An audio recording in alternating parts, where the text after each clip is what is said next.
उत्पत्ति अध्याय 40।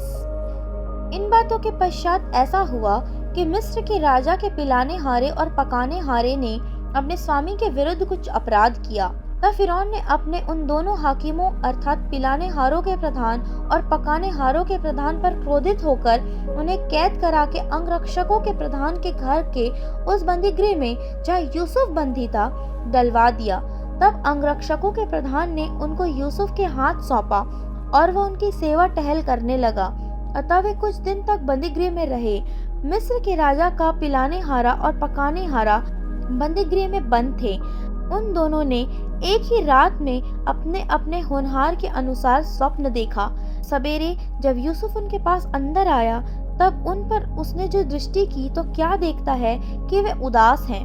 इसलिए उसने फिरौन के उन हाकिमों से जो उसके साथ उसके स्वामी के घर के बंदीगृह में थे पूछा, आज तुम्हारे मुंह उदास क्यों हैं? उन्होंने उससे कहा, हम दोनों ने स्वप्न देखा है और उनके फल का बताने वाला कोई भी नहीं। यूसुफ ने उनसे कहा, क्या स्वप्नों का फल कहना परमेश्वर का काम नहीं है? मुझे अपना अपना स्वप्न बताओ।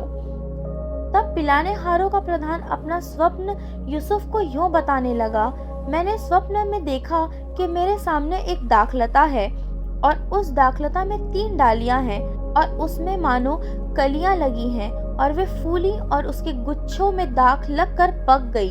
फिरौन का कटोरा मेरे हाथ में था और मैंने उन दाखों को लेकर फिरौन के कटोरे में निचोड़ा और कटोरे को फिरौन के हाथ में दिया। तब यूसुफ ने उससे कहा, इसका फल यह है, 3 डालियों का अर्थ 3 दिन है। इसलिए अब से 3 दिन के भीतर फिरौन तेरा सर ऊंचा करेगा और फिर से तेरे पद पर तुझे नियुक्त करेगा और तू पहले के समान फिरौन का पिलाने हारा होकर उसका कटोरा उसके हाथ में फिर दिया करेगा।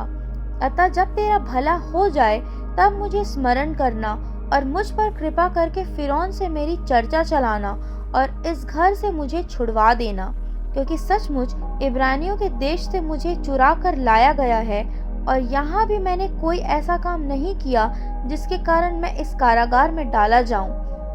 यह देखकर कि उसके स्वप्न का फल अच्छा निकला, पकाने हारों के प्रधान ने यूसुफ से कहा, मैंने भी स्वप्न देखा है। वह यह है, मैंने देखा कि मेरे सिर पर सफेद रोटी की 3 टोकरियां हैं और ऊपर की टोकरी में फिरौन के लिए सब प्रकार की पकी पकाई वस्तुएं हैं और पक्षी मेरे सिर पर की टोकरी में से उन वस्तुओं को खा रहे हैं।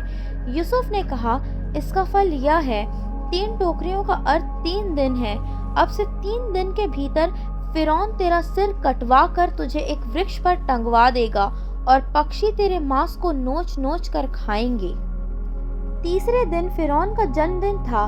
उसने अपने सब कर्मचारियों को भोज दिया और उनमें से पिलाने हारों के प्रधान और पकाने हारों के प्रधान दोनों को बंदीगृह से निकलवाया। पिलाने हारों के प्रधान को तो पिलाने हारे के पद पर फिर से नियुक्त किया और वह फिरौन के हाथ में कटोरा देने लगा, पर पकाने हारों के प्रधान को उसने टंगवा दिया, जैसा कि यूसुफ ने उनके स्वप्नों का फल उनसे कहा था। फिर भी पिलाने हारों के प्रधान ने यूसुफ को स्मरण न रखा, परंतु उसे भूल गया।